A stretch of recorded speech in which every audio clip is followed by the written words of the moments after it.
Hello student, कैसे हैं आप सब। एक बार पुनः आप सभी का आपके अपने चैनल सीयू कोचिंग क्लासेस पर स्वागत है। तो क्लास 12 केमिस्ट्री एनसीईआरटी पैटर्न पर आधारित आज एक छोटा सा टॉपिक है हिमांक अवनमन का ग्राफीय व्याख्या। सबसे पहले आपको समझना क्वेश्चन कैसे आ सकता है। क्वेश्चन इसमें दो प्रकार से आ सकते हैं। कैसे? पहला क्वेश्चन बन सकता है हिमांक अवनमन किसे कहते हैं, इसकी ग्राफीय व्याख्या को समझाइए। और दूसरा क्वेश्चन आता है हिमांक अवनमन किसे कहते हैं, हिमांक अवनमन के आधार पर विलेय पदार्थ के आणविक द्रव्यमान की गणना कीजिए। ठीक है, तो आपको यदि क्वेश्चन आ जाए हिमांक अवनमन किसे कहते हैं ग्राफीय व्याख्या, तो आज की इस वीडियो को अंत तक लिखना है जो मैं आपको समझाने वाला हूं। और यदि आ जाए विलेय पदार्थ के आणविक द्रव्यमान की गणना हिमांक अवनमन के आधार पर करिए, तो उसके लिए अगला वीडियो लाऊंगा क्योंकि ये लेंदी हो जाएगा, लंबा हो जाएगा। ठीक है, तो इसको पूरा विधिवत समझना। तो सबसे पहले समझ लेते हैं हिमांक क्या है, इसके बाद हिमांक अवनमन। तो देखिए हिमांक क्या है, वह ताप जिस ताप पर कोई पदार्थ द्रव से ठोस अवस्था में परिवर्तित हो जाए, पदार्थ का हिमांक कहलाता है। हिमांक का मतलब होता है द्रव से ठोस में बदलने वाला ताप। जैसे हम क्या करते हैं कि जल को 0 डिग्री सेल्सियस पर ले जाते हैं तो जल बर्फ में परिवर्तित हो जाता है। कहने का मतलब द्रव अवस्था से ठोस अवस्था में बदल जाता है, तरल अवस्था से ठोस अवस्था में। तो एक निश्चित तापमान पर, जिस तापमान पर क्या होता है कोई भी द्रव किस में बदल जाता है, ठोस अवस्था में बदल जाता है, वह ताप उस द्रव का हिमांक ताप कहलाता है। क्लियर? समझ गए ना कि वह ताप जिस ताप पर कोई पदार्थ द्रव से ठोस अवस्था में परिवर्तित हो जाए, पदार्थ का हिमांक कहलाता है। क्लियर? उसी ताप को एक मतलब हिमांक जो है एक प्रकार का ताप ही है, लेकिन वो ताप कितना कहलाएगा, जितने ताप पर कोई पदार्थ द्रव से ठोस में बदल जाता है। क्लियर? ये चीजें आपको क्लियर। अब हिमांक अवनमन, अवनमन का मतलब होता है कमी, और यदि उन्नयन शब्द आ जाए तो उन्नयन में होता है, उन्नयन का अर्थ होता है वृद्धि। ठीक है, अवनमन का होता है अर्थ कमी और उन्नयन का होता है अर्थ वृद्धि। तो अब आपको देख लेना है कि हिमांक अवनमन है क्या। देखिए, किसी विलायक में अवाष्पशील विलेय पदार्थ मिलाने पर प्राप्त विलयन का वाष्प दाब शुद्ध विलायक के वाष्प दाब से कम होता है, जिसके कारण हिमांक ताप में कमी आ जाती है। इस प्रकार विलायक और विलयन के हिमांकों का अंतर हिमांक का अवनमन कहलाता है। हिमांक का क्या कहलाता है? अवनमन कहलाता है। थोड़ा सा आपको लॉजिक समझना है। जैसे मैं बात करूं विलयन, ये विलयन है। विलयन में दो घटक होते हैं, एक तो होता है क्या, विलेय पदार्थ होता है, और दूसरा होता है विलायक होता है। ठीक है, देखिए यदि मैं बात करूं वाष्प दाब की, तो जो आपका शुद्ध विलायक है, यदि आपके पास यदि शुद्ध विलायक है तो शुद्ध विलायक का वाष्प दाब हमेशा विलयन के वाष्प दाब से अधिक होता है। अब इसके आगे आपको मैं समझाना चाहता हूं कि यदि आपके पास शुद्ध विलायक है, देखिए शुद्ध विलायक ये शुद्ध है, ठीक है, तो इसका वाष्प दाब क्या होगा, अधिक होगा। वाष्प दाब क्या होगा, अधिक होगा। लेकिन जैसे ही हम क्या कर दें, इसमें अवाष्पशील विलेय पदार्थ मिला दें, क्या मिला दें, विलेय पदार्थ मिलाएंगे। विलेय पदार्थ मिलाने से ये बन क्या जाएगा स्टूडेंट, तो ये बन जाएगा विलयन। और जैसे ही विलयन बना तो इसके दाब में क्या हो गई, कमी। दाब में क्या हो गई, कमी। दाब में कमी हो जाती है। तो इसलिए हम कहते हैं कि जो शुद्ध विलायक का वाष्प दाब होता है उसका मान अधिक होता है, और यदि विलयन की वाष्प दाब की बात करें तो इसका मान कम होता है। अर्थात शुद्ध विलायक का वाष्प दाब विलयन के वाष्प दाब से हमेशा अधिक होता है। क्योंकि आप डायग्राम में भी समझेंगे, ग्राफ में भी समझेंगे कि शुद्ध विलायक का वाष्प दाब विलयन के वाष्प दाब से अधिक होता है। क्लियर? अब इसको मैंने बताया, अब इससे आपका हिमांक में क्या रिलेशन है। देखिए यहां पर जब शुद्ध विलायक था तो इसका हिमांक ताप अलग रहा होगा, हिमांक ताप अलग रहा होगा। ठीक है, और जैसे हमने विलेय पदार्थ मिला दिया तो यहां पर हिमांक ताप भी क्या रहा होगा, अलग रहा होगा, हिमांक ताप। यहां पर ये जैसे बात करें, यहां पर हिमांक ताप मान के चलते हैं, मान लीजिए 10 डिग्री सेल्सियस है या 0 डिग्री सेल्सियस है, तो यहां पर जब हम विलयन बनाएंगे तो यहां पर हिमांक ताप में और क्या होगी, कमी होगी। डिफरेंस होगा, दोनों में डिफरेंस होगा। क्यों? क्योंकि यहां पर शुद्ध विलायक था और यहां पर आपका क्या है, यहां पर अशुद्ध विलायक यहां पर मिल चुका हुआ है। कहने का मतलब विलेय पदार्थ मिल चुका है तो विलयन बन गया। तो जो शुद्ध विलायक है, ठीक है ना, इसका हिमांक ताप अलग होगा, और जो आपका विलयन है इसका हिमांक ताप अलग होगा। इन दोनों में जो डिफरेंस है, इन दोनों के तापों में जो डिफरेंस है वही डिफरेंस जो है कहलाएगा हिमांक में अवनमन।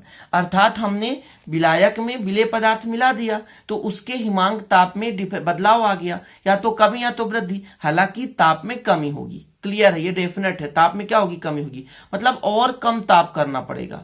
जैसे ये अधिक ताप पर ही, जैसे मान लेते हैं कि कोई 5 डिग्री सेल्सियस पर मान लीजिए ठोस बन रहा है, लेकिन उसमें अशुद्धियां मिला दी जाए तो और ज्यादा वो तापमान लेगा, मतलब कमी करनी पड़ेगी तापमान में, तभी वो ठोस में बदलेगा। थोड़ा सा समझें, जैसे जल की बात करें तो 0 डिग्री सेल्सियस पर ये बर्फ बन रहा है ठोस में।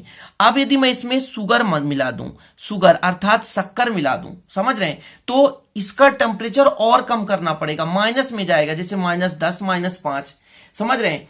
तो जो पहले था ये शुद्ध विलायक था, शुद्ध विलायक का जो ताप था वो अधिक था, यहां पर माइनस है तो कम है। कहने का मतलब जैसे ही हम क्या करते हैं कि अशुद्धियां मिला देते हैं, मतलब विलेय पदार्थ मिला देते हैं, शुद्ध विलायक में आवासशील विलेय पदार्थ मिला देते हैं, तो क्या होता है, उसके टेम्परेचर में कमी आती है, उसके हिमांक ताप में कमी आती है, और जो कमी आई वही कहलाएगा हिमांक में अवनमन।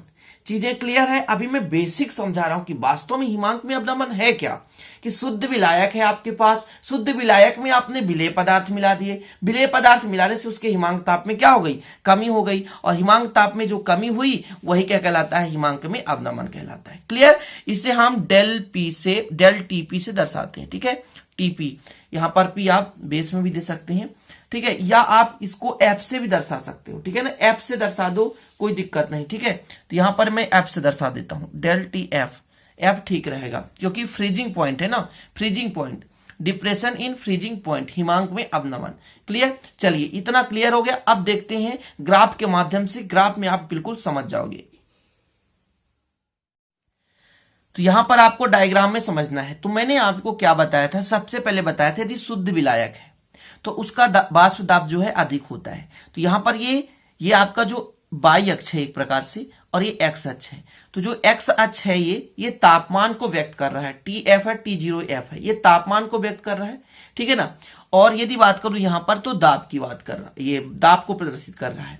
यहां पर सबसे पहले मैं बात करूं, ये सबसे ऊपर जो आपको ग्राफ दिख रहा है BC है ना, ये BC, ये शुद्ध विलायक का ग्राफ है, अर्थात इसका वाष्प दाब अधिक है, ठीक है। और जैसे ये जो बिंदु V है ना, बिंदु V, ये बिंदु V जानते हो क्या प्रदर्शित करता है, इस तापमान पर ये जो द्रव विलायक है ये ठोस अवस्था में बदल जाता है। क्लियर। लेकिन जैसे इसमें हम क्या मिला लेते हैं, कुछ विलेय पदार्थ मिला देते हैं, तो ये बिंदु D पर ये ठोस अवस्था में बदलता है। ध्यान दीजिएगा, यदि द्रव विलायक है, शुद्ध है, तो वह बिंदु B पर किस में बदल जाता है, तो ठोस अवस्था में बदल जाता है, यहां पर T0F है। लेकिन जैसे ही इसमें हम अशुद्धि अर्थात अवाष्पशील विलेय पदार्थ मिला देते हैं तो इसके तापमान में कमी आ जाती है। मैंने क्या बताया, शुद्ध विलायक है तो कम ताप पर भी, जैसे मान लीजिए 5 डिग्री सेल्सियस पर वो ठोस बन गया, लेकिन उसमें और कुछ अशुद्धियां तो और कम तापमान करना पड़ेगा, और कम मतलब माइनस में तापमान जाएगा, तब वो कहीं जाकर के ठोस अवस्था में बदलेगा। तो इसीलिए जो आपका शुद्ध विलायक है इसका ग्राफ ऊपर रखा गया है, और जो आपका ठोस हुआ विलायक है मतलब जिसमें विलेय पदार्थ मिला हुआ है उसका ग्राफ हल्का सा इससे नीचे है, और विलयन का वाष्प दाब सबसे नीचे है। क्यों? क्योंकि इसमें बिल्कुल अशुद्धियां हो चुकी है। ये तो ठोस हुआ विलायक है, मतलब द्रव से ठोस में बदल गया, लेकिन जब अशुद्धियां मिल जाती है तो ये विलयन बन जाता है। तो विलयन को जो वाष्प दाब है वो नीचे की ओर है, शुद्ध विलायक से नीचे की ओर। क्लियर, इतना समझ गए। और यहां पर आप लोग TF और T0F देख रहे हैं, वो तापमान है, बिंदु B का तापमान है, और ये बिंदु D का तापमान है, और ये वाष्प दाब को प्रदर्शित करता है। चित्र में वक्र BC शुद्ध विलायक का वाष्प दाब दर्शाता है। जी हाँ, BC। इसमें अवाष्पशील विलेय मिला देने पर विलयन का वाष्प दाब कम हो जाता है। जैसे हम अवाष्पशील विलेय पदार्थ मिलाते हैं तो विलयन का वाष्प दाब कम हो जाता है। इसलिए ये जो ग्राफ है विलयन का वो द्रव विलायक के नीचे होता है, क्योंकि इसका दाब क्या होता है, कम होता है। यहां पर यह चीज लिखा हुआ है, ठीक है। आगे आपको लिखना है कि ताप वृद्धि के कारण विलायक और विलयन दोनों के वाष्प दाब में वृद्धि होती है। यहां पर आप कारण को काट दीजिए, ठीक है। ताप बढ़ाने से, ताप बढ़ाते जाएंगे, देखिए आपको पता होगा कि ताप बढ़ाने से अणुओं की गतिशीलता में वृद्धि होती है। जब अणु गतिशील होते हैं तो वो ठोस अवस्था में कैसे बदलेंगे? ठोस अवस्था में कब बदलता है कोई द्रव? जब उसके अणु पास पास आते हैं, अभी अणु दूर दूर है, जब उसके तापमान में कमी करते हैं तो क्या होता है, अणु पास पास आता है तो ठोस अवस्था में बदलता है। लेकिन यदि हम तापमान में वृद्धि कर दें, तापमान में वृद्धि करेंगे तो उसके वाष्प दाब में वृद्धि होगी, डेफिनेट है। क्लियर। तो पहला पॉइंट है कि ताप वृद्धि के कारण विलायक और विलयन दोनों के वाष्प दाब में वृद्धि होती है। क्लियर। यहां पर आप देख सकते हैं जैसे जैसे ताप बढ़ाते हैं तो ये ग्राफ ऊपर की ओर जा रहा है, ऊपर की ओर, ये भी ऊपर की ओर ही जाएगा, ऐसा ऊपर की ओर।